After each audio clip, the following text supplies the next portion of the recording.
2023년도에 심각한 경기 침체가 온다. 네. 그죠? 그다음에 또 하나는 위기가 발생한다. 네. 이런 얘기를 굉장히 많이 하잖아요. 네. 그게 이제 왜 그럴까라고 생각하면 사람이 그 전망을 할 때에 이 전에 있었던 부분들에서부터 자유롭게 돼서 전망을 해야 되잖아요. 네. 근데 그게 아니라 그냥 그 전에 거를 연장해 놓는 형태로서 가죠. 그러니까 2022년도에 굉장히 어려웠으니까 네. 2023년도도 상당히 어려울 거야라고 생각하면서 지금 가고 있는 상태죠. 그렇게 되니까 경제는 굉장히 침체되고 네. 그동안에 잘 보지 못했던 형태까지도 침체된다. 이런 얘기 많이 하고 네. 여러 나라들에서 위기가 발생할 가능성이 높다. 이런 얘기들도 거의 지금 입에 달고 살고 있는 그런 그 상태잖아요. 그래서 저는 지금 또 보고 있습니다. 그래 2023년도 전망을 그렇게 했는데 네. 진짜 그게 맞는지 한번 우리 봐봅시다. 네. 이렇게 이제 해서 보고 있습니다. 뉘앙스는 약간 오히려 생각보다 괜찮을 수도 있다 이렇게 생각하시는 것 같네요. 예, 그 2023년도 경제를 특징적으로 한 단어를 꼽아서 얘기를 하라. 네. 주식시장까지 포함해서 네. 그렇다라고 하면 저는 선방일 거다라는 생각을 합니다. 선방. 예, 그러니까 생각했던 것보다는 괜찮다. 그래서 그래도 선방했네. 이런 형태로서 끝을 맺지 않을까라고 생각을 하고 있습니다.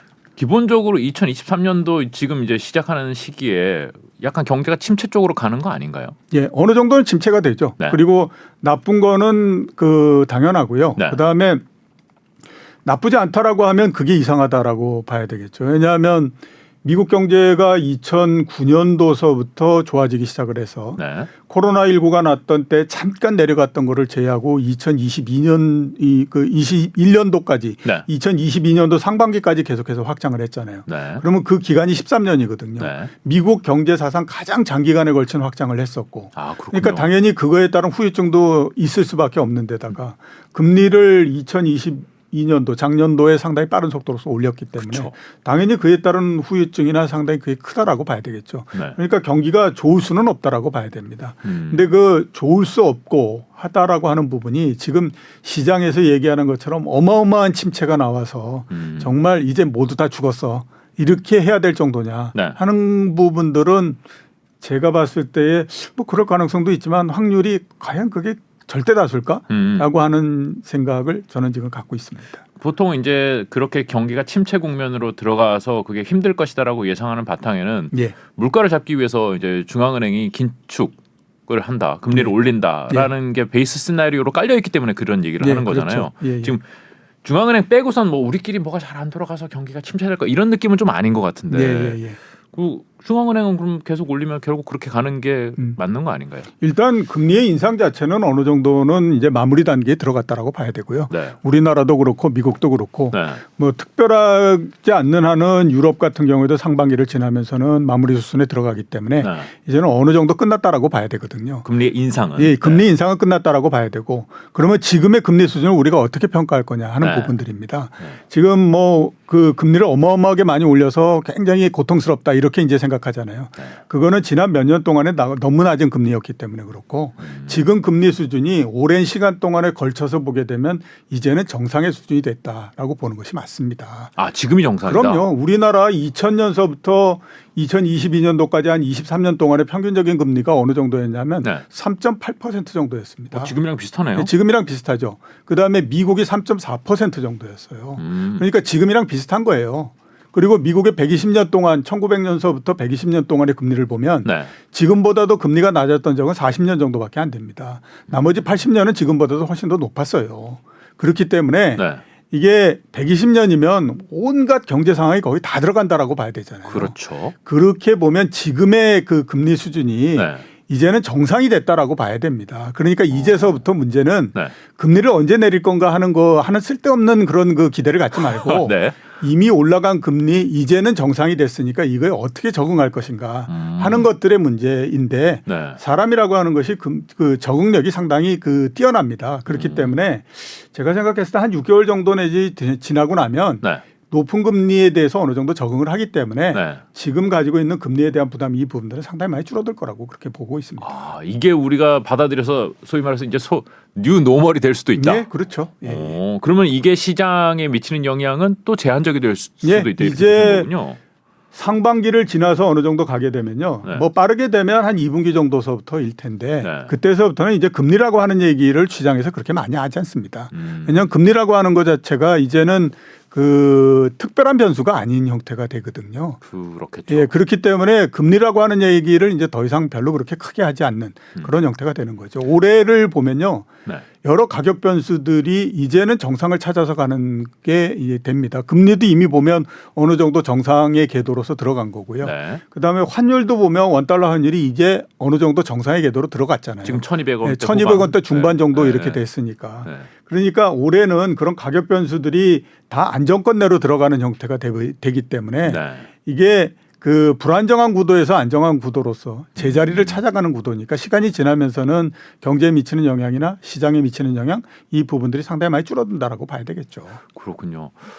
금리가 이렇게 높게 올라가고 높은 데서 그래도 또 안 내려오고 거기서 있을 거라는 예상이 시장에는 많은데 그 예. 배경에는 이제 인플레가 예. 잡히기가 쉽지 않다. 예. 뭐 이런 인식이 있잖아요. 글쎄요. 제가 봤을 때는 그렇게 잡기가 어렵지는 않을 거라고 보고 있습니다. 저는 올해 연말 정도 뭐 빠르면 한 4분기 정도 되면 뭐 한 3% 뭐 이런 정도까지 내려올 거다라고 네. 생각을 하고 있거든요.